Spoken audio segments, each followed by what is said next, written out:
어, 나는 철학사를 시작하겠습니다. 음, 오늘 또, 어, 지난 시간에 이어서 교부에 대한 이야기들을 하려고 합니다. 어, 교부라고 하는 사람들, 우리 지난 시간에 이야기를 보면, 교부라고 하는 사람들은 교회의 부모다. 이런 이야기를 했습니다. 그죠? 부모. 그래서 교회의 부모다. 원래는 아버지입니다. 아버지. 아버지에 한정돼가지고 교회의 아버지가 맞는 말인데, 근데 뭐, 아버지라는 말보다 남녀 평등의 시대의 부모라고 하겠습니다. 교회의 부모와 같은 존재를 교부라고 합니다. 그럼 교부는 아무나 교부가 되는 건 아닙니다. 예, 교회 역사에서 유명한 사람이라고 모두 다 교부가 되는 것은 아닙니다. 그 교부라고 하는 사람들도 나름의 기준이 있습니다. 교부가 되기 위해서는 기준이 있고 그 기준에 어, 어느 정도 맞아야지 교부라고 하지. 그냥 뭐 모든 사람들을 다 교부라고 하지는 않습니다. 자, 그러면 교부의 기준에 대해서 한번 이야기해 보겠습니다. 자, 교부라고 하는 사람들은 우선 첫 번째, 고대 교회의 인물입니다. 고대 교회의 인물입니다. 고대 교회라고 하는 시간적인 어떤 제한이 있습니다. 그러니까 21세기에 지금 교회에서 열심히 활동하고 있다. 그리스도교에서 열심히 활동하고 있다고 해서 그 사람을 교부라고 부르지는 않습니다. 예, 교부라고 부르지는 않습니다. 그런데 보통 우리가 교부학의 대상으로서 우리가 지금 교부학이라고 불리어지는 교부를 연구하는 학문이 교부학이라고 따로 있습니다. 교부학의 연구 대상은 보통 95년, 그죠? 95년에 로마의 주교 클레멘스에서 시작해서 클레멘스, 로마 주교, 그죠? 로마의 주교. 이제 개신교에서는 뭐 감독이라는 말을 쓰기도 하죠. 로마의 주교 클레멘스에서부터 이제 동방교회, 서방교회가 조금 다릅니다. 그죠? 보통 뒤로부터 동방교회의 동방교회 8세기에 다마스커스의 요한이라는 인물을 마지막 교부로 보고 이제 보통 서방교회에서는 7세기 그 세비야의 시도루스를 마지막 교부로 봅니다. 그러니까 보통 95년 그러니까 뭐, 뭐 보통 이제 예수 이후라고 합시다. 예수의 이후부터 7세기에서 8세기까지를 교부의 시대다. 이때 인물을 우리는 교부라고 부릅니다. 그래서 우리가 여러분들 교부학이라고 하는 교재들을 보면 교부학이라고 하는 교재 혹은 교부학을 대상으로 하는 책들을 보면 뭐 예를 들어 뭐 보나벤투라나 예를 들어 토마스 아퀴나스 같은 13세기 인물은 13세기 인물은 이 사람들이 교회에 그리스도교 역사에 나름의 기여를 하고 있지만 이 사람들을 교부학에서 다루지는 않습니다. 그 이유는 왜 그러냐면 바로 이런 시간적 제한 때문입니다. 시간적으로 고대 교회의 인물이어야 된다 이겁니다. 그죠? 그러니까 보통 1세기 이제 1세기 후반에서부터 어디까지 7에서 8세기까지의 인물이다. 그럼 이 시기를 보통 우리가 처음 이제 교부학 첫 강좌했던 지난 시간하고 연결해서 생각해 보면 이때가 어떤 시대냐라고 하는 것을 한번 생각해 볼 수 있습니다. 이때는 다름이 아니라 무슨 시대냐 하면은 정통이 만들어지던 시대다. 정통이 만들어져 가는 시대. 음, 가는 시대다 하는 것들을 이해하시면 됩니다. 정통이 만들어져 가는 시대. 이게 무엇인가 이렇게 생각하실 수 있죠. 정통이 뭐 여러 가지가 있습니다. 예를 들어서 뭐 요 시기에 만들어진 것들이 많아요. 삼위일체 교리 이런 것들이 이제 탄탄해져 갑니다. 그리스도교 내부에서. 그죠? 삼위일체 교리 탄탄해져 가고 그리고 여러분들 성경이라고 해서 여러분들이 읽어보신 분이 있을 겁니다. 지금 이제 뭐 제 강의를 들으시는 분들이 다 교회를 다니거나 성당을 다니시는 분들은 아니고 뭐 그 중에는 뭐 무신론자도 있고 절에 다니시는 분도 있기 때문에 성경을 뭐 읽어봤다 이렇게 말할 수는 없지만 성경을 아시긴 아시죠. 그죠? 성경이라고 하는 것은 이제 그리스도교의 경전이죠. 경전이고 지금 현재에서는 이제 가톨릭교회하고 한국에서는 가톨릭교회와 개신교회는 성경 안에 들어가 있는 권수가 좀 다릅니다. 그러나 기본적으로 정경화 작업이라고 해서 원래는 그 성경이라고 해서 우리가 한 지금과 같은 모양으로 묶여져 있는 것이 아니고 훨씬 더 다양한 성경들이 많았습니다. 뭐 여러분들 요즘 뭐 이렇게 교회나 성당 안 다니셔도 많이 아시는 것 중에 뭐 영지주의의 뭐 성경들, 뭐 토마스 복음, 예를 들어서 유다 복음 뭐 이런 것들은 여러분들 그 지금 성경책 보면 안 나옵니다. 거기에 보면 복음서 중에서는 뭐 그 토마스 복음이나 이런 것은 안에 들어가 있지가 않아요. 근데 그게 그 시대에는 그렇게 성경이 종류가 다양했습니다. 다양한 성경의 종류들이 있었는데 그것들이 걸러져서 지금의 걸러지고 아 이건 이단성이 있어가지고 빠지고 아 이거는 뭐 영지주의 아까 저 영지주의처럼 이단의 냄새가 강하기 때문에 빠지고 이거는 뭐 또 다른 이렇게 그리스도교 정통 교리에 맞지 않아서 빠지고 그래서 빠지고 해가지고 지금과 같은 모습으로 성경이 완성이 되는데 그걸 정경화 작업이라고 그러거든요. 그런 정경화 작업이 이루어진 것들도 그 속에서는 교부들이 참 큰 몫을 합니다. 그 교부들이 그 당시 아까 제외했던 예를 들어서 영지주의 교회에서 고대 교회에서 제일 큰 적 중에 하나가 영지주의거든요. 영지주의. 근데 요즘은 영지주의가 인기 많죠. 그죠? 제 주변에서도 이래 보면 영지주의 좋아하시는 분들 많습니다. 자, 뭐 언젠가 제가 또 영지주의 가지고 따로 몇 강좌를 할 겁니다. 예. 제가 무슨 영지주의를 찬양하는 사람도 아니고 영지주의 좀 객관적으로 그다음 철학사의 흐름에서 영지주의 한번 정리하는 시간을 가질 겁니다. 자, 어쨌든지 간에 영지주의가 그 당시에 정통 교회에서는 굉장히 큰 적이었는데 이 영지주의와 이론적으로 막 싸우면서 아, 영지주의와 막 싸우던 사람이 누구냐? 바로 교부입니다. 그래서 이 교부들이 영지주의적인 내용들을 막 배격하고 여안에들 아, 영지주의적 성경 이런 거 다 배격하고 아, 이것이 이 문헌만이 정통 신앙을 담고 있는 문헌이다. 그래서 이것을 이렇게 성경으로 모아서 정경화 작업을 한다는 거죠. 완성시켜서 정경화 작업이 끝난 것을 우리는 성경으로 지금 들고 다니는 겁니다. 그러면은 우리가 성경이라고 하는 것도 사실은 인간의 편에서 물론 종교적으로 이야기하고 하면은 그것이 뭐 신의 도움으로 완성된 것이라고 하지만 사람의 편에서 생각해 보면 우리가 보고 있는 성경책이라고 하는 것도 교부들의 노력이 들어가 있는 겁니다. 교부들이 그것을 지금의 모양으로 만들어 놓은 지금의 모양의 성경책. 그러니까 그 안에 토마스 복음이 들어가서는 안 되고 요다 복음도 들어가면 안 되고 이렇게 쭉쭉쭉 뺄 거 빼고 그 안에 모아놓은 것이 바로 교부들의 노력입니다. 그럼 그런 노력을 언제 했냐? 바로 요 시기에 했다 이거죠. 1세기부터 8세기까지. 그죠? 그때까지 했다. 가톨릭 교회라는 말도 이 시대에 나오는 거고요. 그 다음에 뭐 삼위일체라는 언어적인 표현들도 이 시기에 나오고 삼위일체로 논쟁한 것도 이 시기고 그리고 이 시기에 예수가 어떤 존재인가? 그죠? 예수가 어떤 존재인가? 예수는 삼위일체다. 완전한 인간이면서 완전한 사람인가? 혹은 피조물의 하나인가? 혹은 완전히 신이기만 한 것인가? 이런 논쟁들도 이 시기에 있습니다. 그러니까 이 고대 교회는 정통 신앙이 만들어져가는 시기이기 때문에 이때 활약했던 사람들을 보통 교부라고 한다. 그죠? 근데 교부라는 이름은요, 원래는 주교에 한정해서 썼습니다. 주교만 교부를 한정해서 썼어요. 주교라고 하는 것을 또 여러분들 뭐 절에 다니시거나 개신교 신자시거나 무신론을 각 신앙을 무신 신앙이라 하면 무신론자이신 분들은 이해하기 어려운데 이해하기 어려울 수도 있겠죠, 그죠? 예, 보통 번역하면 주교라고 하는 사람들은 예를 들어서 제가 있는 곳은 대구입니다. 대구에는 대구 대교구라는 것이 있습니다. 대구 대교구에서 한마디로 가장 높은 사람.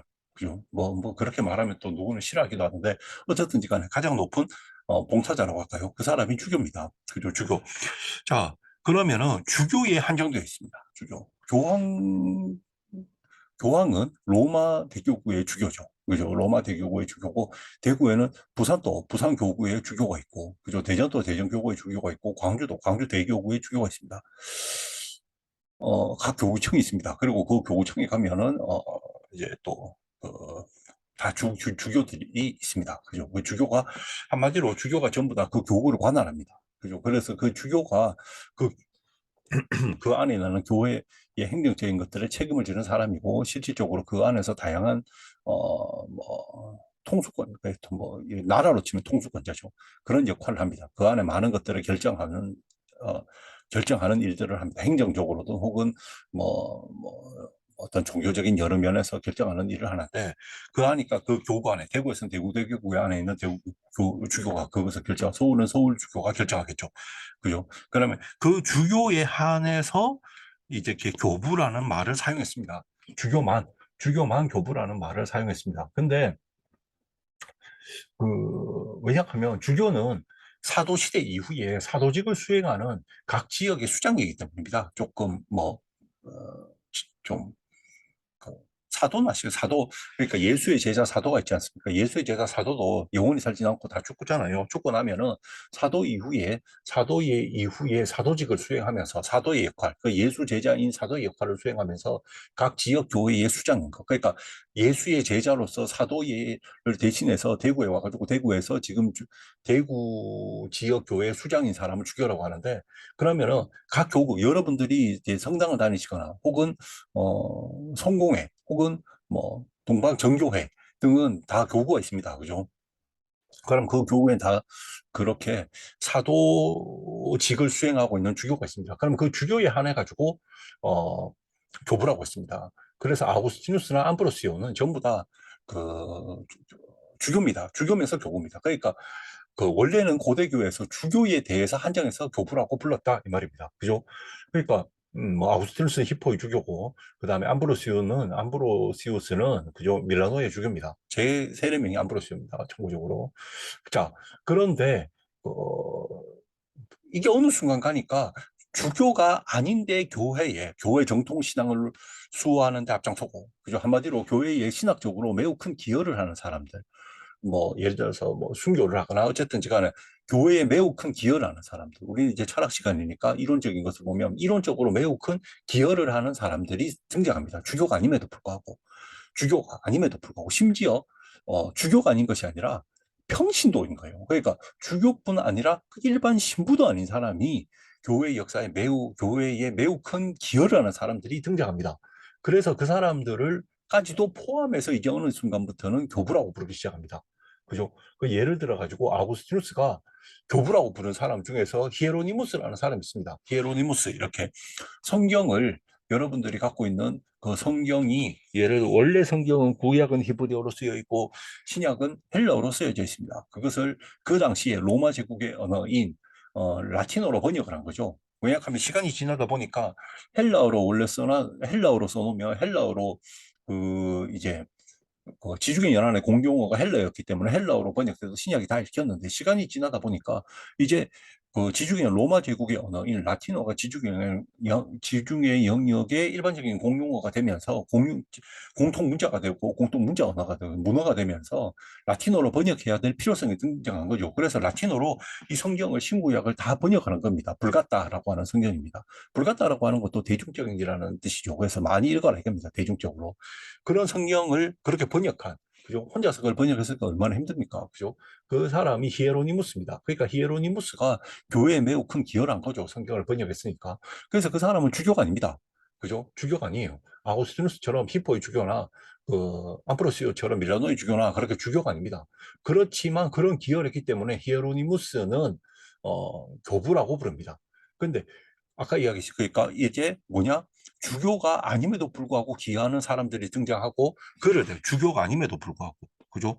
주교가 아닌 교회의 큰 기여한 사람, 교회의 정통신앙에 매우 큰 기여를 한 사람이 등장한다 이거죠, 그죠? 그 사람 뭐 아까 했던 히에로니무스처럼, 그죠? 그런데 또 다른 한편으로 주교도 사제도 아닌 사람들이 등장합니다. 그게 바로 누구냐 하면 유스티누스라는 사람입니다. 유스티누스 이 사람은 성직자가 아닙니다, 한마디로. 주교가 아니다라는 게 아니고 성직자가 아니에요. 주교도 아니고 일반 신부도 아닌 겁니다. 그럼에도 불구하고 이 사람을 교부라고 부릅니다.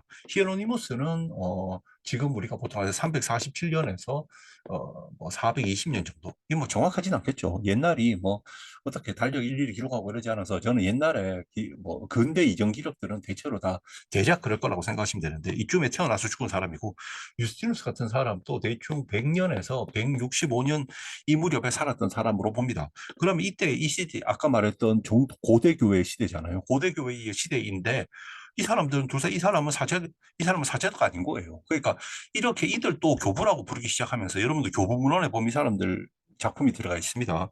그러면서 뭐가 되냐 하면은 이제 주교에만 한정해서 사용하던 것을 이제 주교에만 한정하지 않고 사용하게 됩니다.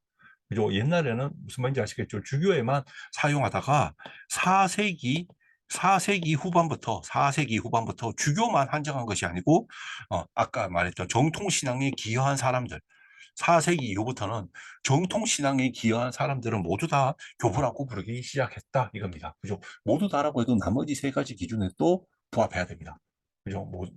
나머지 세 가지 기준에 부합해야지 거기 뭐 일치했다고 해가지고 전부 다 또 교부가 되는 건 아닙니다. 아직 세 가지, 네 개 중에 세 가지 기준이 남아 있습니다.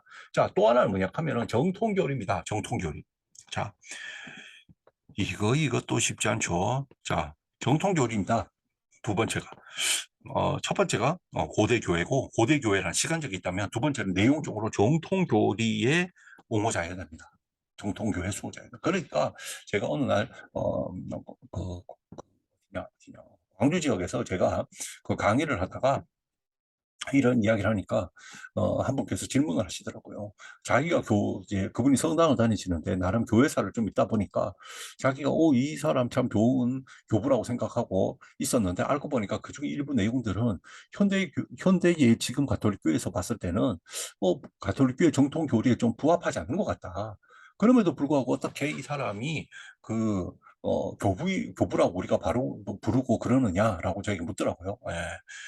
그럴 수 있죠. 예를 들어서 오리게네스 같은 사람, 오리게네스, 어이구야, 유명합니다. 오리게네스. 제가 기회가 되면 오리게네스를 따로 한번 강의를 하도록 하겠습니다. 네. 제 오리게네스의 따로 된 강의를 또 들으시려면 수강 신청을 좀 많은 분이 해주시면 좋은데. 예, 어쨌든지 간에 오리게네스라는 사람만 봅시다. 오리게네스라는 사람도 우리는 분명히 오리게네스는 교부입니다. 그죠? 교부입니다. 아주 훌륭합니다. 저는 그 오리게네스가 그 아구스티누스보다는 개인적으로 저 개인적인 생각 다 할 수 있는 거 아닙니까? 그, 자, 아구스티누스보다 더 이렇게 학문적으로 철학적으로 훨씬 더 오히려 따지고 들어가고 이렇게 더 많은 사람 같아요. 그죠? 참 탐구해 볼 것도 많고 근데 우리는 아직까지 오리게네스라는 교부, 오리게네스라는 철학자, 오리게네스라는 신학자 이 사람에 대해서 많은 부분이 아직 좀 베일에 가려져 있습니다. 여러분도 아구스티누스 하면은 많이 알죠. 근데 오리게네스 하면 잘 모를 겁니다. 예, 그죠. 뭐 성당 다니시거나 이런 분은 어쩌다 한번 들어봤을 수도 있겠죠. 매우 열심히 신앙 공부를 하시는 분은 들어봤을 수 있을 것이고, 뭐 교회를 다니거나 절에 다니거나 혹은 무신론자이신 분들은 한 번도 안 들어봤을 수 있습니다. 하지만 이 사람 또 교부입니다. 그죠? 오리게네스라는 사람이 갖고 있는 이론 중에서는 지금의 교회에는 매우 적절하지 않은 이론들이 분명히 있습니다. 그러니까 이단성이라고 불러야 되나요? 이단적인 이론들이 분명히 있습니다. 그죠? 그럼에도 불구하고 오리게네스를 우리는 교부라고 부릅니다. 자, 그것은 뭐냐 싶으면은 이 교부라고 하는 것은 이 사람이 그러니까 우리가 이렇게 이 후대에 공의회를 열던가 후대에 이 A라는 이론은 그 이단으로 확정했다. 그죠? A라는 이론은 이제 이단이다. 이거 후대에. 예를 들어 후대에.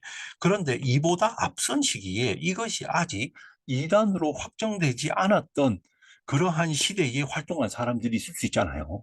예를 들어서 A가 요 시점부터 이 공의회, B라는 공의회부터 공의회를 열어가지고 B라는 공의회에서 이건 이제부터 이단이야 라고 했어요. 근데 그 이전에 활동한 사람들은 예를 들어서 이게 이단인지도 모르고 정통교회가 만들어져 가는 과정 속에서 열심히 정통교회가 만들어져 가는 여러 집단지성, 그러니까 교부들이 만들어가는 것은 교부들은 정말 서로들 이론들이 다 다릅니다. 여러분들 그리스도교의 안에 이단이 아니라고 해도 그 사람 서로 이론이 다 다릅니다. 예를 들어서 마리아를 두고도 토마스 아퀴나스와 돈 스코투스도 서로 이론이 다릅니다. 그리고 같은 교부들도 서로 간의 이론들이 정말 다르고 서로들 간에 아주 팽배하게 논쟁하고 있음에도 불구하고 모두 다 교부들이에요. 그럼 이들이 논쟁이라고 하는 거, 교부 사이의 논쟁 혹은 스콜라 학자들 사이의 논쟁이라고 하는 것을 나쁘게 보면 안 됩니다. 왜 나쁘게 보면 안 되냐 하면은 그들이 논쟁하면서 이 논쟁 찢고 뽑고 막 논쟁하면서 새로운 정통이 만들어져 가는 겁니다. 그러니까 정통신앙이라고 하는 것이 계속 진화되어 가는 거죠. 만약 그게 필요 없으면 옛날에 처음 공유회 한번 열어오고 이게 정통이다 하고 딱 찍고 그다음부터는 그냥 쭉 가면 되잖아요.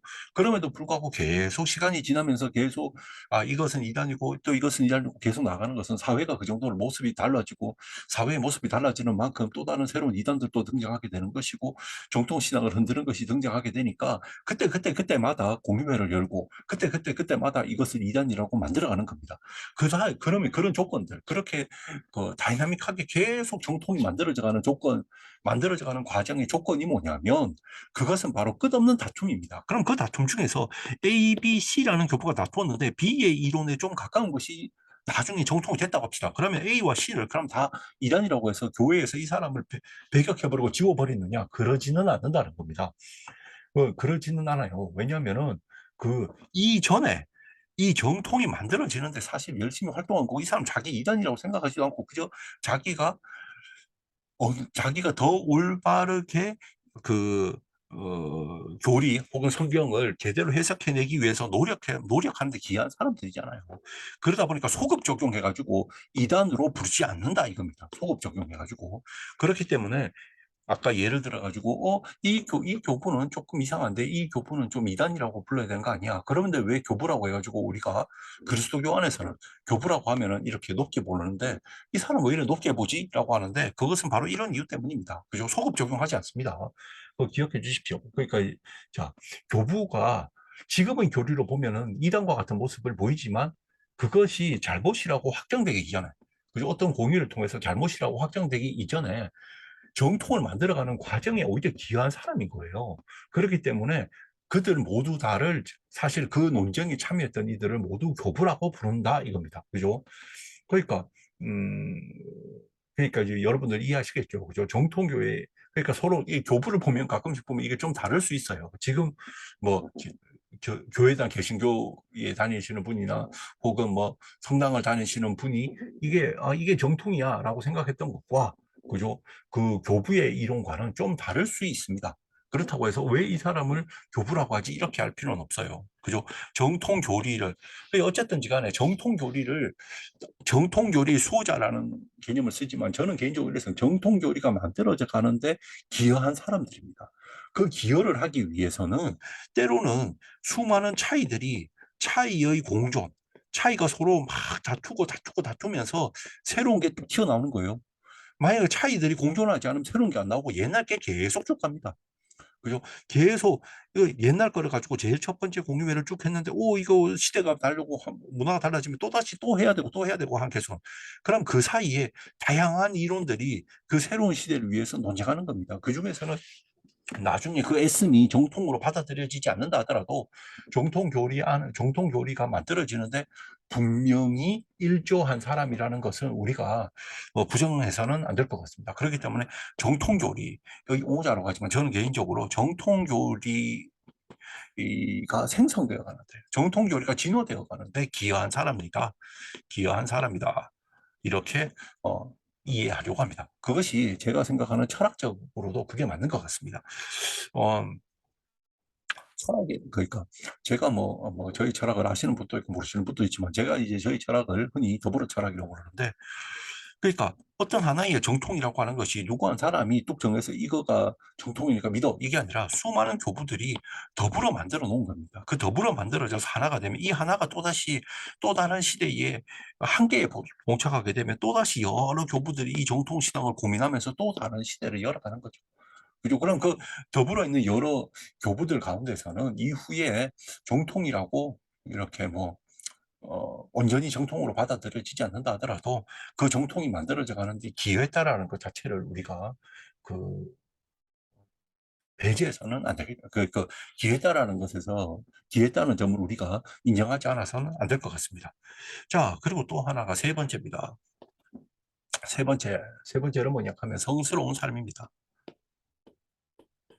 아까 이야기했던 첫 번째 고대 시대 고대 교회의 인물이고 두 번째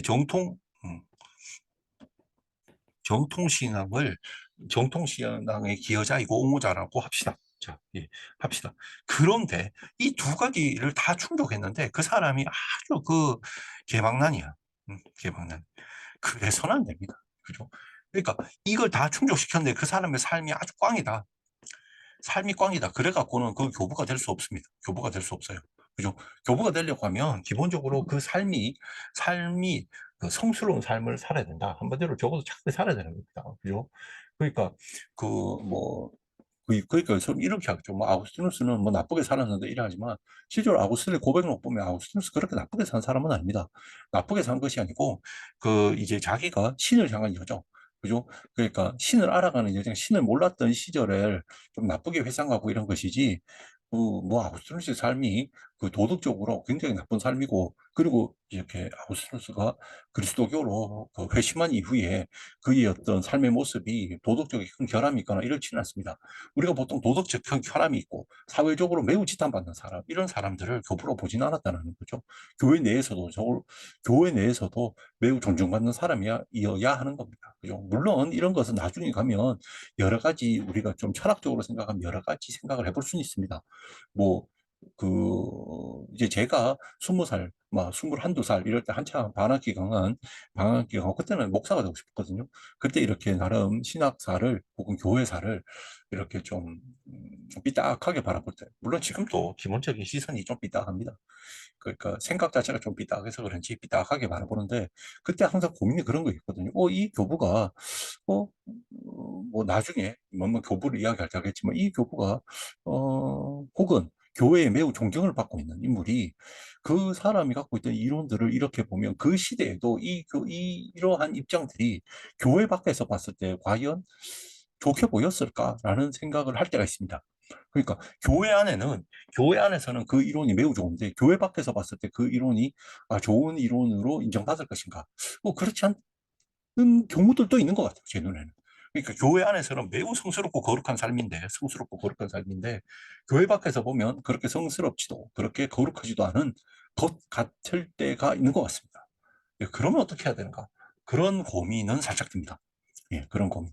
그런데 지금 우리가 교부학이라고 하는 거는 기본적으로, 물론, 미리 공개하겠습니다만은, 저도 교부학이라고 하는 교재를 써놓은 게 있습니다. 예, 써놓은 게 있습니다.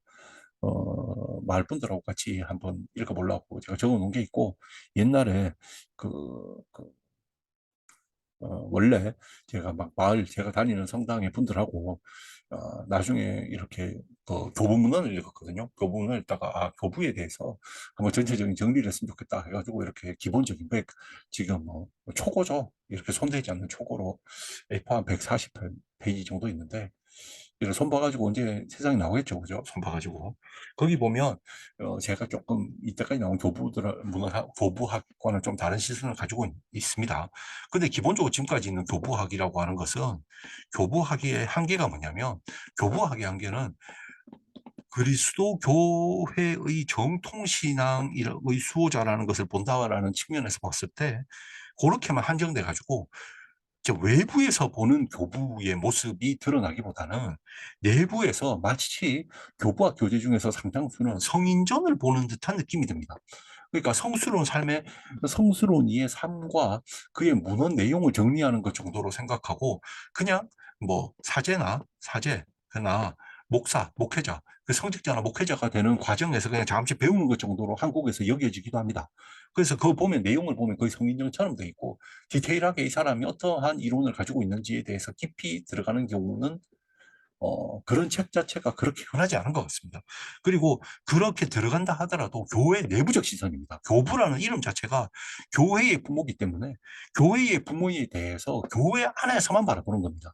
그게 그러니까 적어도 정통신앙이라는 것 안에서만 이렇게 바라보는 게 성인으로서 바라보는 것인데, 그러면은 그 그리스도교 자체를 외부에서 바라보는 것. 그러면은 교부 자체를 외부에서 바라보는 시선. 그러니까 그 하나의 교부가 어떤 행동을 할 때 그것이 내부적으로 봤을 때는 매우 올바른 행동일 수 있지만, 외부적으로 봤을 때 그것이 어떻게 보여질 수 있는 것인가에 대한 시선들도 좀 필요한 것 같습니다, 요즘은. 그러면 우리가 교부학이라고 하는 것이 과거의 성인정과 거룩한 역사를 돌아본다. 정통신앙이 이렇게 완성되어 갔다는 것을, 그리스도교 역사에서 완성되어 갔다는 걸 돌아본다라는 점에서 그리스도교 안에서 이때까지 큰 역할을 했다면, 정통신앙이 그걸 만들어 가는 데 있어서 외부에서는 어떻게 봤는지, 그리고 외부와 어떻게 소통해 왔는지, 교부들을 통해 가지고 교부의 역사를 통해서 그렇게, 그러니까 그리고 교부들이 과연 그들의 정통신앙이라고 하는 것이 그 시기에 교회의 권력과 등등등등의 배경과 어떤 식으로 연결되었는가, 이렇게 따지고 들어가면서 보면 좀 재미날 것 같습니다. 그죠? 그러니까, 성스러운 삶, 이건 뭐, 교회 안에서 봤을 땐 당연한 것이고, 교부학이라고 해서 교부의 기준 자체가 교회에서 결정한 것들이기 때문에, 교회 안에서는 당연히 교부를 선택할 때 성스러운 삶을 기준으로 해야겠지만, 저는, 물론 이 기준을 뭐, 인정하지만 교회 밖에서 보는, 그죠? 교회 밖에서 보는 어, 시선 속에서도 교부를 한번 보고 싶다. 교회 안에서 봤을 때는 반드시 어떤 인물을, 성스러운 인물을, 자기들의 기준은, 교회 안의 기준으로는 성스러운 삶을 산 인물을 기준으로 해야겠죠. 그죠? 예, 그렇습니다. 하지만 저는, 예, 교회 밖에서, 그러니까 아까 좀 정리하면 이렇습니다. 교회 안에서는 매우 성스러운 삶인데, 가끔 교회에 큰 영향을 줬다 하는 사람들, 이런 보면, 교회 안에서는 매우 성스러울 수 있는데, 교회 밖에서 보면 그렇지 않는 경우들이 있다는 겁니다. 그것은 보통 초기 교부에서 그리스도교가 힘이 없을 때는 그런 경우가 잘 없어요. 안팎에서 봤을 때 다 착한 사람이야. 그런데 그리스도교가 힘을 좀 생기고 나서는 좀 달라집니다. 밖에서 보면은 좀 나쁠 때가 있어요. 안에서 보면 착한데 밖에서 보면 좀 나빠. 예, 그런 사람이 있습니다. 그러니까 성스러운 삶이라고 하는 것의 기준은 그리스도 안팎에서 모두 다 인정하는 기준이라기보다는 그리스도 안에서 마련된 기준인 것 같습니다. 그리고 첫 번째, 두 번째, 고대 교회와 정통 신앙이라고 하는 것도 사실은 고대 교회라고 하는 것은 뭐 부정할 수 없이 객관적으로 교회 안팎이 인정하겠지만 정통 신앙이라고 하는 것도 사실은 어, 각자가 다 정통 신앙 아니겠어요? 예를 들어서 가톨릭 교회도 자기 정통 신앙, 가톨릭 교회와 다른 곱트 교회도 자기 정통 신앙이라고, 자기는 이단 신앙이라고 그러진 않잖아요. 그러면 곱트 교회처럼 예수 그리스도를 바라보는 관점 자체가 동방교회나 서방교회와 다른 그리스도교도 있다는 거죠. 그럼 그들도 자기 정통 신앙에 따라서 자기 교부들이 있겠죠. 예, 그렇죠. 자기만의도 교부들이 있고 자기를 그러니까 그 다름에도 불구하고 다른 정통 신앙이라고 하는 것이 가톨릭 교회나 개신교회나 혹은 동방교회로 독점하고 있게 바라보면은 각 교회마다의 정통 신앙이 있겠죠. 보통 동서방 교회가 교부들을 로서는 보통 교집합을 이루고 있으니까. 하지만 사실은 이 정통신앙이라고 하는 것도 다수다라는 걸 좀 알아주셨으면 좋겠습니다. 곱트교도 있고 곱트교 아닌 여러 파들도 있습니다.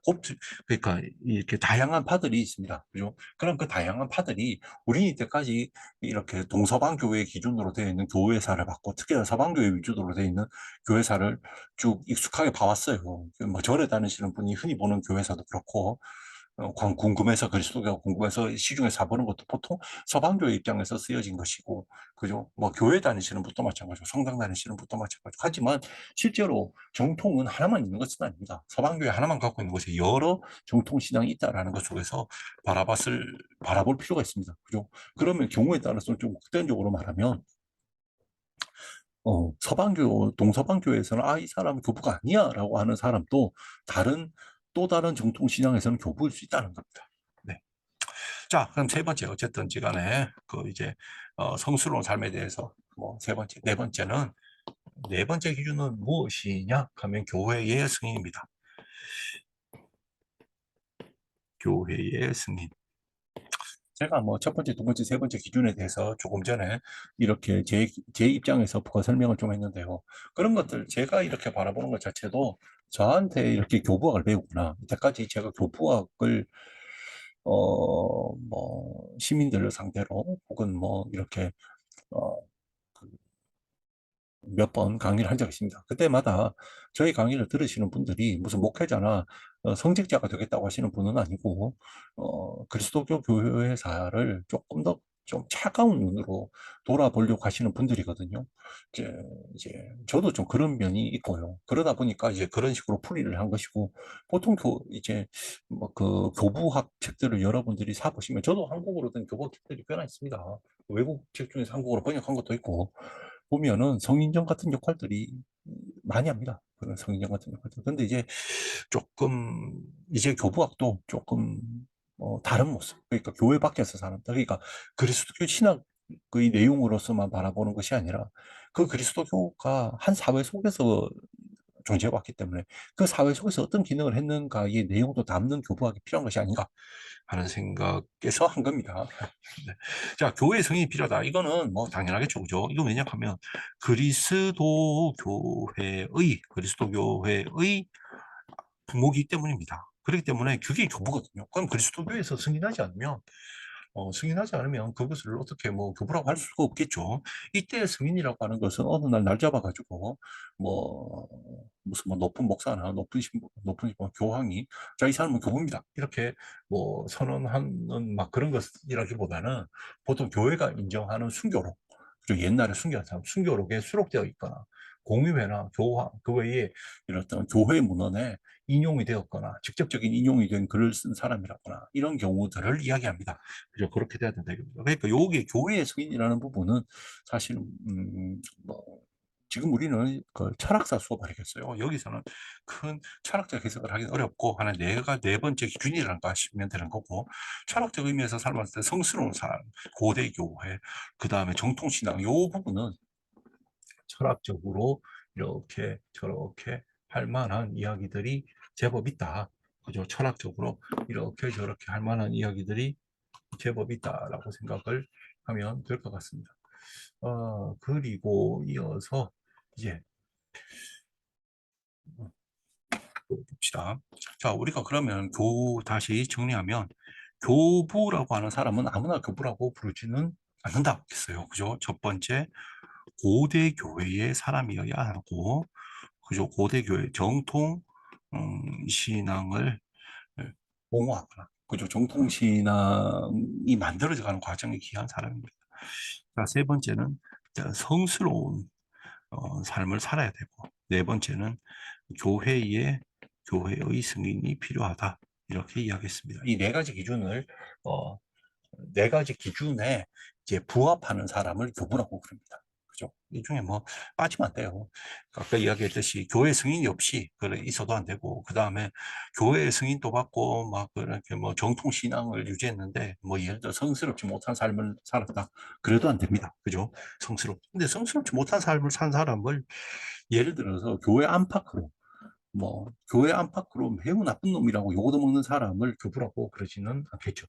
그죠? 자, 그 내용을 그렇게 요거는 정리하시면 될 것 같습니다. 그 교부는 이런 인물이다라는 것. 그러니까 한마디로 보면 교회가 어떤 이제 교부가 우리 지난 시간에 했던 것처럼 교부라고 하는 사람은 그리스도교는 이런 곳이야. 그리스도교는 이런 곳이야. 그리스도교가 믿는 것은 그리스도교가 어, 그리스도교가 믿는 것은 무엇이고 믿는 것은 무엇이고 그죠? 믿는 것이 무엇인지 이야기하는 사람이고 믿는 것이 무엇인지 이야기하는 사람이고 동시에 이것을 말함으로써 우리는 뭘 믿는 사람이야. 그리고 여기서 우리가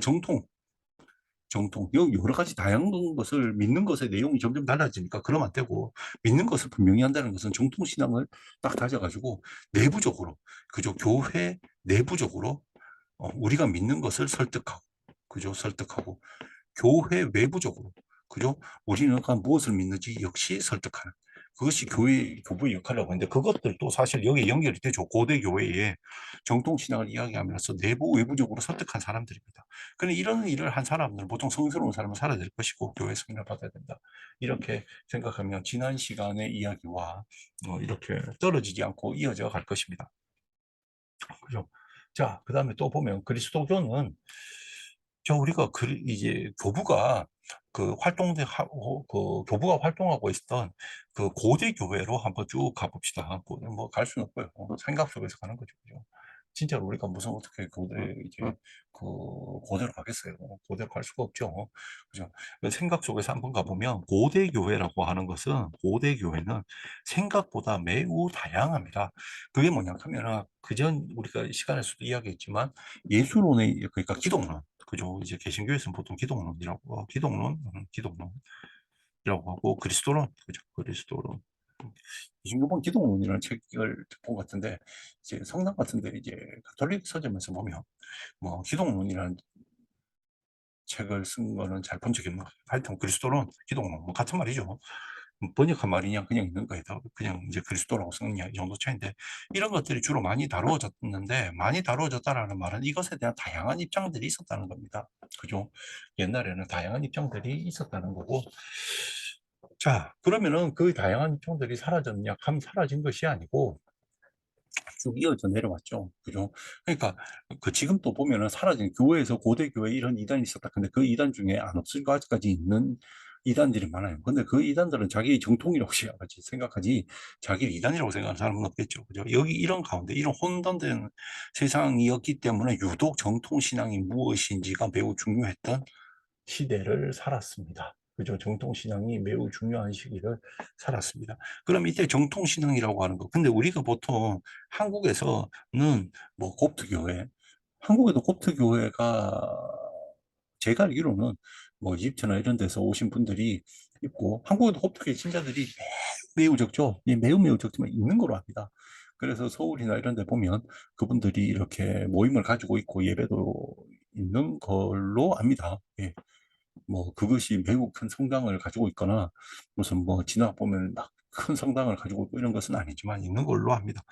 하지만 대체적으로 한국에서 바라보면은 그 서방교회 중심입니다. 한국은 개신교회와 이제 그 가톨릭 교회를 중심으로 그리스도교라고 그러고, 동방교회도 매우 드물죠. 매우 드뭅니다. 여러분들이 동방교회 찾아가려고 하면은 날 잡아가지고 따로 검색해가지고 자기 지역이 없으면 다른 지역에 가서 찾아봐야 됩니다. 하지만 우리가 보통 한국은 그렇게 서방교회에 익숙하지만 유럽에서 보면 동서방이라는 말이 있는 것처럼 서방교회가 있고 그 동방교회가 있습니다. 그죠? 동방교회가 있습니다. 우리는 지금 이렇게 나누어져 가지고 서방교회는 다시 가톨릭 교회가 있고 개신교회가 있습니다. 또 개신교회는 또 여러 수로 나누죠. 동방교회는 또 그 동방교회는 서로 이단이라고 부르진 않지만 여러 또 공유회들과 참 공유회는 그 정교회들이 있습니다. 그죠? 동서방 정교회들이 있습니다. 뭐 여기 뭐 성공회도 있고요. 서방교회 성공회. 자, 요렇게 두 가지가 있습니다. 보통 이들이 우리에게 잘 알려진 것이고, 이 둘이 이렇게 나누어져 있음에도 불구하고 적어도 교부라고 하는 이야기를 하면 공통의 시대입니다. 그러니까 교부라고 하는 시대로 돌아가면 교부가 활동하던 고대 교회에는 이런 식으로 동서방 교회가 이래 나누어져 있던 시기가 아닙니다. 그죠? 동서방 교회는 이렇게 나누어져 있던 시기가 아니고 우리가 서방 교회 중심으로 교회사를 많이 알고 있다. 중세에 여러분들이 중세 스콜라 시대 때 동방교회에서 뭘 했는지 잘 모르잖아요. 물론 맞죠. 동방교에서 뭘 했는지 잘 모릅니다. 토마스 아퀴나스 있을 때 그때 동방에 뭐 있는지 모르죠. 동방에 철학자 없습니까? 동방에도 철학자 있습니다. 그리고 비젤틴 지역에도 철학자 있고 신학자 있습니다. 하지만 우리가 그 시기에 동방에 있었던 것들은 잘 몰라요. 그죠? 그러니까 중세로 넘어오면 이미 우리는 매우 서방적인 것들에 익숙합니다. 그 토마스 아퀴나스 알아요? 여러분도 보나벤투라도 성당 다니시는 분들 알고, 그다음에 교회 다니시는 분들도 교회에서 관심 있는 분들 압니다. 그죠? 그런데 그런 중세 시대에 그 동방에 있던 신학자나 혹시 철학자나 몇 명이나 하는지 한번 생각해 보십시오. 많지 않습니다. 보통 우리는 그래서 중세로 넘어오면 매우 서방적인 관점에서 이렇게 그리스도교 역사나 유럽의 역사를 바라보기 시작합니다. 그런데 고대 교회로 가잖아요. 고대 교회로 가면 거의 대부분의 교리 논쟁이 동방교회를 중심으로 많이 이루어집니다. 동방교회를 중심으로 아주 뜨거운 논쟁들. 야, 이거 철학적으로 혹은 신학적으로 이래 보고 있으면 정말 신나는데, 야, 이거 뭐 굉장히 진짜 철학적인 논쟁들, 신학적인 논쟁들, 그리고 철학적이고 신학적인 것들이 녹아 들어가 있는 그 교회 내부의 권력의 다툼들, 이런 것들을 다 한마디로 뜨겁게 막 서로 다투는 것들을 목격할 수 있는 곳이 뭐냐 하면 바로 동방교회입니다. 동방교회. 그러니까 서방교회에서는 생각보다 그렇게 뜨겁게 된 논쟁들을 그 당시 동방교회만큼 뭐 이렇게 어, 있지는 않습니다. 그렇다고 해서 서방교회 전혀 없고 이렇지는 않죠. 서방교회도 뭐 유명한 그 신학자들이 지금 있잖아요. 하우스누스라든가 뭐 이렇게. 근데 동방교회로 넘어오면 아주 뭐 예를 들어서 그 당시에 동방교회에 있었던 그 동방교회가 있던 곳은 사실 철학적으로도 거기에는 뭐 신학적으로도 철학적으로도 매우 중요한 알렉산드리아 같은 곳도 있고, 그죠? 그러니까 지금 그 부분은 매우 철학적으로 신학적으로 매우 뜨겁던 곳이었는 거예요. 그러니까 다양한 사람들이 다양한 사상을 가지고 머물고 있던 곳이 바로 그곳이었기 때문에 그 속에서는 뭐 한마디로 뭐 철학적으로 아주 박학한 사람들도 많았고, 그러다 보니까 철학적으로 매우 박학하니까 자기 철학으로 막 교리를 이렇게 이해하고 저렇게 이해해서 막 다투고 이랬던 사람들이 많습니다. 뭐 이래저래 중간에 앞으로 살펴보겠지만 결과적으로만 이야기해 보면 고대 교회에서 보면 동방교회, 지금의 동방교회에 의해서의 그 어떤 신학적 논쟁, 철학적 논쟁이 훨씬 더 볼 게 많고, 그것이 거의 대부분 교회사는 그것 중심으로 쓰여져 있습니다. 그죠? 그런데 우리가 중세로 넘어오면 이제 완전히 이제 서방교회 중심의 생각을 하죠. 그죠? 서방교회 중심으로 생각을 하는데, 고대로 가면은 우리 그래서 교회 물론 이제 서방 교회에 있었던 교부들의 이야기들도 충분히 가치 있고 다뤄보겠지만 앞으로 보면 생각보다 많은 동방교회 지금 기준으로 동방교회의 신학자들, 철학자들 여러분들과 제가 같이 공부하는 일들이 좀 있을 겁니다. 예. 그 이유는 뭐다? 그곳이 매우 뜨겁게 논쟁이 됐던 곳이다. 이겁니다. 그죠? 그러니까 고대 교회에는 사실은 고대 교회의 이론, 정통신앙을 위한 이론을 연구하겠다? 그러면은 뭐 동방교회의 교부들, 그곳에서 활동했던 교부들의 어떤 뜨거운 고민들과 논쟁을 뭐 다루지 않고서는 어떻게 그곳에 접근했다, 이런 말도 꺼낼 수 없다. 그죠? 그런 이야기를 드리고 싶습니다. 그, 그리고 이제, 어, 뭐, 이거는 교부학 시간에서 조금 예외적으로 해보면, 아까 그, 이제, 교회라는 것이, 교회가 이렇게 그리스도교 교회가 있잖아요. 그리스도교 교회가 있습니다. 요거는 하나, 우리가 동서방교회라고 그러죠. 동서방교회. 그죠? 방교회. 그러니까 여기서는 동방교회가 있고 서방교회가 있습니다. 그죠? 동방교회, 서방교회가 있습니다. 또 하나의 갈래가 있습니다. 그것을 우리는 오리엔탈, 그죠? 오리엔탈. 정교회라고 그러는데, 이제 이거는 저 같은 경우는 동양교회라고 한번 해볼게요. 구분해서 동방이 있으니까 동양교회라고 하겠습니다. 자, 여기에서는 또 다른 이제 게 있습니다. 여기에 있는 교회로는 뭐냐, 이렇게 보면은 곱트 정교회가 있습니다. 곱트 정교회. 그죠? 곱트 정교회가 있고, 그 다음에 시리아 정교회가 있습니다. 그죠? 시리아 정교회도 있고, 그 다음에 그 에티오피아, 그죠? 붙을 때 테와히도 그 정교회도 있습니다. 그러니까 요렇게 있고, 여기는 요렇게 있습니다. 그러니까 우리는 교부학을 할 때 보통 여기에 한정돼서 보죠. 여기에서. 그러니까 교부학할 때 동서방교회에 한정돼서 교부학을 쭉 보고 있고, 그 다음에 고대의 논쟁들은 보통 동방에서 일어나는 논쟁을 많이 봅니다. 3.1초 논쟁이라든가 수많은 논쟁들이 사실 동방 중심으로 이루어집니다. 그러니까 뭐 여러분들하고 하겠지만 성화상 논쟁, 그죠? 성화상 논쟁. 그 성화상 논쟁이 무엇인지 또 설명하려고 또 한참 설명해야 되기 때문에 그것은 차후에 다시 설명하겠지만, 어쨌든 간에 이런저런 논쟁들이 동방교회 중심으로 고대 교회에서 일어나다가 이렇게 서방교, 그러니까 중세로 넘어오면은 우리의 관점들이 대부분 서방으로 넘어옵니다. 그죠? 서방교. 근데 이제 저 같은 경우는 될 수 있으면 제가 아는 한에서는 중세 시기에서도 동방교회 이야기도 하려고 합니다. 예, 동서방교회가 다 중세 시기에 나름의 신학자도 있고 철학자도 있는데, 이상하게 중세로 오면 오직 서방교회만 바라봅니다. 그죠? 로마, 그러니까 파리대학을 중심으로 한 뭐 사람들, 무슨 뭐 토마스 아퀴나스, 보나벤투라 뭐 이런 사람 전 파리대학 중심이거든요. 그러니까 그를 통한 13세기에 이제 주목해서 보고 있고, 고대 같은 경우에서는 여러분들 성화상 논쟁도 아까 이야기했지만 성화상 논쟁 이외에, 그죠? 그다음에 뭐 뭡니까 그리스도론이라든가 뭐 구원론이라든가 뭐 삼위일체론, 이런 것들이 대부분 동방교회에서 매우 뜨겁게 이루어집니다. 그래서 고대에서는 여기서 매우 뜨겁게 이루어지고 있고, 어, 라틴 교부들 중에서 이제 뭐 아구스티누스 같이 라틴 교부인데, 아구스티누스는 라틴 교부라고 해도 사실 아프리카에 있었거든요. 이제 뭐 그런 사람들 논의도 하겠지만, 어, 여기를 우리는 중심으로 많이 봐왔는데, 이 사실 여기도 있어요. 여기도 이 사람들도 자기를 저기도 정통신앙이라고 생각합니다. 정통신앙이라고. 우리는 근데 여기에만 치우쳐서 보고 있는데 여기도 있다라는 거. 그리고 이들도 자기를 정통신앙으로 보고 있다라는 겁니다. 우리는 요 틀 안에서의 교부들을 중심으로 많이 보겠지만, 제가 허락되어진다면 요 안에서의 정통에 대해서 이 그러니까 우리에게 익숙한 그리스도교의 정통 외부에 있는 또 다른 정통에 대한 이야기들도 제 능력이 허락하는 한에서는 뭐 조금씩 해나가 보겠습니다.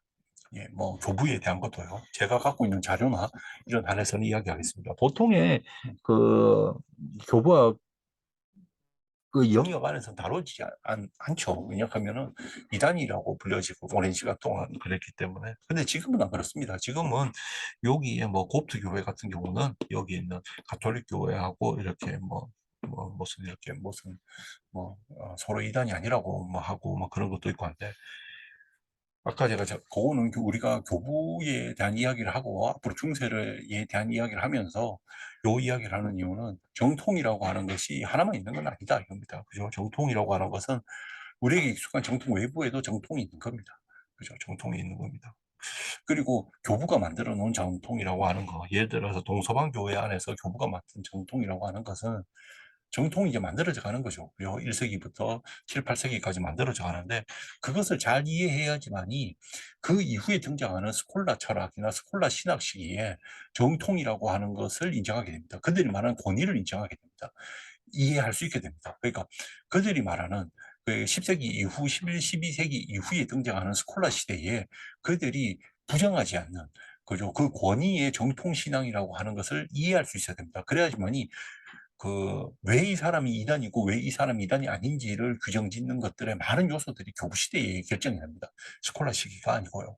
그죠? 스콜라 시기라고 하는 것은 이 시대에 만들어져 있는 그 교부들이 만든 정통신앙을 이해해가는 과정인데, 그거는 이제 스콜라 시기에 이야기하겠지만, 예, 그렇습니다. 자, 오늘은 개인적으로는 가장 대표적으로는 요 교부의 그 교부라고 하는 사람의 그 네 가지 기준, 그죠? 네 가지 기준 꼭 기억해 주시고, 이 중에서 정통신앙을 이야기했습니다. 그래서 교부라고 하는 것은 보통 우리가 교부학 책에서 보는 것은 동서방교회에서 정통신앙의 옹호자를 혹은 정통신앙을 만들어가는 데 기여한 사람들을 한정하는 것이고, 고업트 교회 같은 데서는 또 다른, 그들이 그들에게는 어떻게 교부로 여겨지지만 동서방 교회에서는 교부가 아닌 사람 또한 가능하겠죠. 그죠? 그리고 또 더 멀게는 아직 지금 예를 들어서 옛날에 아예 이단으로 내몰렸던 어떤 사람들, 어떤 신학자를 이론을 따라서, 그러면 그,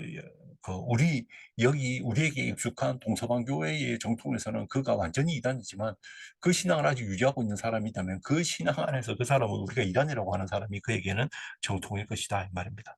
그러면 사실은 교부라고 하는 것도 매우 다수화될 수 있겠다 하는 생각을 해봅니다. 제가 그 교회나 성당 다니시는 분은 그냥 요 네 가지만 기억하셔도 되고, 철학적으로 이렇게 한번 생각해 보면 그렇게 다수화될 수도 있겠다라는 생각도 같이 해봄직하다 하는 이야기를 제가 덧붙여서 한번 이야기하는 것입니다. 자, 오늘 제 그 이야기가 여러분에게 도움이 되었으면 좋겠습니다. 교부를 이해한다라는 것은 사실은 어, 음, 단순히 하나의 그리스도교라고 하는 종교 하나, 그죠? 여러분들 그리스도교 신앙을 안 가지는 분도 있잖아요, 그죠? 그럼에도 불구하고 우리가 그리스도교를 이해한다는 것은 그리스도교라고 하는 것이 적어도 지구상에 많은 철학에 영향을 줍니다. 우리가 철학사를 요구함에 있어서, 물론 불교나 이런 것들도 동아시아의 철학을 이해하는 데 있어서 매우 중요하지만, 그리스도교는 유럽과 지중해연안과 근동의 철학을 이해하는데 그리스도교 역시 매우 중요합니다. 그리고 지금 우리의 삶 속에서도 그리스도교는 매우 깊이 박혀있기 때문에 사실은 현대 한국 철학자, 함석동 선생님 같은 경우도 그 안에 그리스도교적인 요소들이 들어가 있죠. 그죠? 유영무 선생님도 그렇고, 문익환 목사님도 그렇고, 그리고 그 안에 다 들어가 있습니다. 우리 삶 속에서도 들어와 있습니다. 그죠? 여러분들 우리가 산타크로스 가면은 산타크로스가 산타크로스라고 하지만 사실은 성 니콜라우스라고 해서 가톨릭 이제 교부입니다. 성 니콜라우스라고 하는 것이 가톨릭 교회의 성인이기도 하고 동방교회 성인이기도 한데, 그 성 니콜라우스라는 교부입니다. 그럼 그 교부가 우리의 삶에서 매우 먼 것 같지만 사실은 산타크로스입니다. 그죠? 그리고 성 니콜라우스라고 하면 성공회 서울 주교자 대성당이 성 니콜라 대성당입니다. 그러니까 우리가 산타크로스라고 생각하는 부르는 산타크로스로 부르는 성 니콜라우스 성당이 바로 성공회 서울 주교자 대성당입니다. 그리고 또 이렇게 보면 또 이렇게 생각해 보면 어, 다른 것도 있는 것 같아요. 그러니까 지금 음, 한국 정교 주교자 한국 정교회 주교자 대성당의 주보성인 역시 그 이름에 따라 가지고 니콜라우스 이제 성 니콜라우스입니다. 그러니까 성 니콜라우스라고 하는 교부가 우리에게서 매우 먼 얘기 같지만 실제로는 그렇게 멀리 떨어져 있지 않다라는 겁니다. 그죠? 또 하나 뭐 생각해 보면, 어, 그 성 니콜라우스,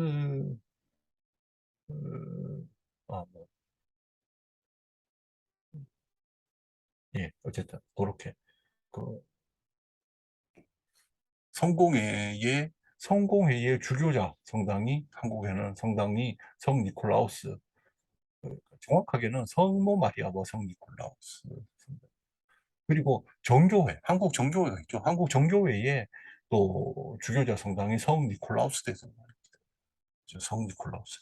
그러니까 우리가 산타크로스라고 하는 성 니콜라 그, 그 교부가 아주 먼 일은 아니고 그러한 성공회 대성당에 녹아 있고 그다음에 정교회 대성당에 녹아 있고 그 성공회 대성당에 녹아서 그 성공회 대성당은 우리나라 역사 현대 역사에서도 뭐 많죠.